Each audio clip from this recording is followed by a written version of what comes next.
the Academy Award nominated live action shorts for the year 2020. This was incredible. People who know me well know, well, I love movies in general, but also I love all forms of short fiction. That certainly includes short films, as hard as they can be to come by. I try to watch the Oscar-nominated short films every year, and it's at least been doable the past decade and a half because a company called Shorts TV has theatrically released them, the ones for each category grouped together. So now I'm going to talk about the first batch I saw this year, the live action shorts.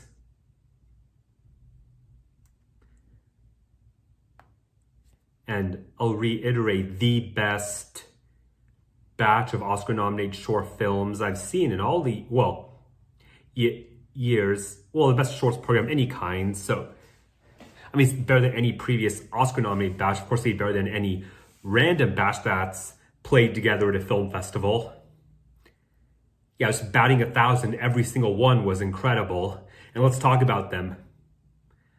First of all, Feeling Through, about a teen living in poverty, coming from a troubled home, who sees a deafblind holding up a sign indicating he needs help. And then the help he provides him and the bond that forms between the two of them. It didn't come across the slightest bit schmaltzy. Felt completely organic. These two people in troubled situations, one much more so than the other, crossing paths, and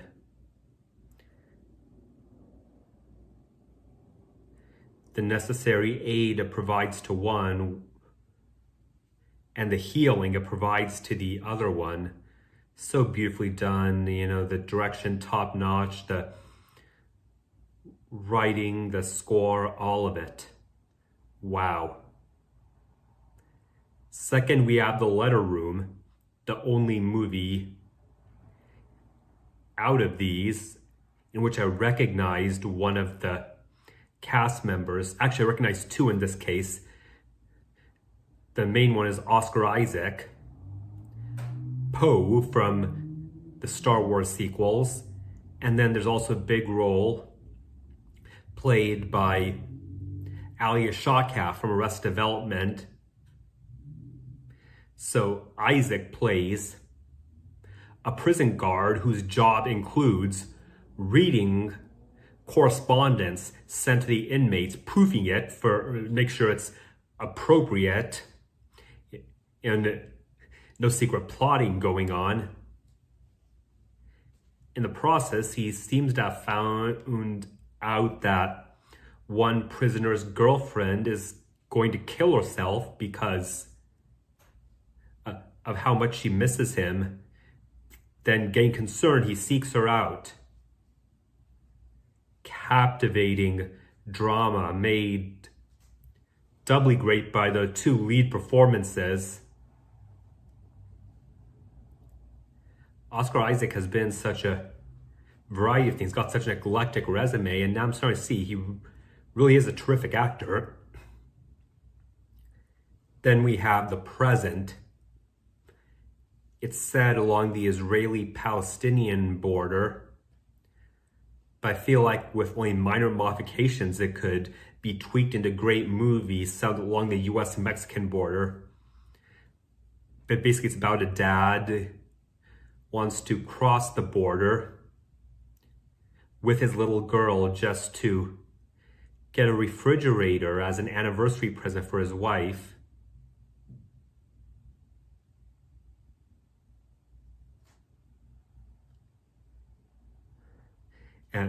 But then the prejudice he deals with makes that easier said than done. So touching. And the fact that this may have been the weakest offering in the group makes clear just how phenomenal this year's live action shorts are, than Two Distant Strangers. Plot-wise, it kind of reminded me of the episode from the new Twilight Zone's first season, Replay, except it's even better, and those of you who have read my review of Replay know what high praise that is. A guy goes outside and finds himself the latest unarmed black man being killed by a police officer. Then he wakes up with just a nightmare. But then it happens again a different way, and then again he winds up going through all the nightmare scenarios. Well, he can possibly go through all of them, but a very disturbing smattering of the very disturbing variety of situations unarmed black people have found themselves in before getting killed by cops.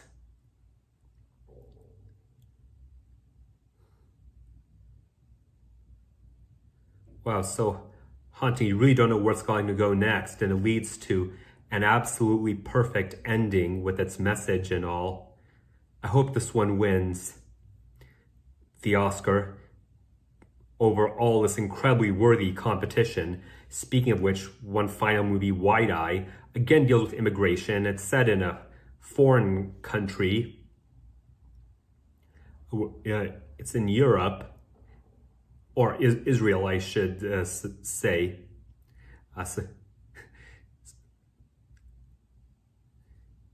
So yeah, got kind of Eurasia. And it's about a white Israeli man who finds his stolen bike and then sees that the current owner is an African immigrant who bought it, having no idea of its origin, how he was able to get that bike for the great price he did. And then leads into much bigger issues. Start to wonder, how much is a bike really worth? So powerful, and wow, I cannot recommend this series of 5 short films enough.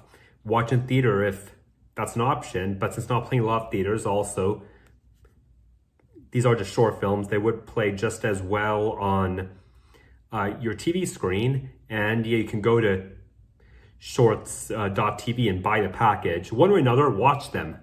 For further thoughts, you can go to my written blog, autisticartcritic.com. You can also follow us on Facebook for all updates, and don't forget to hit the subscribe button below. Thank you.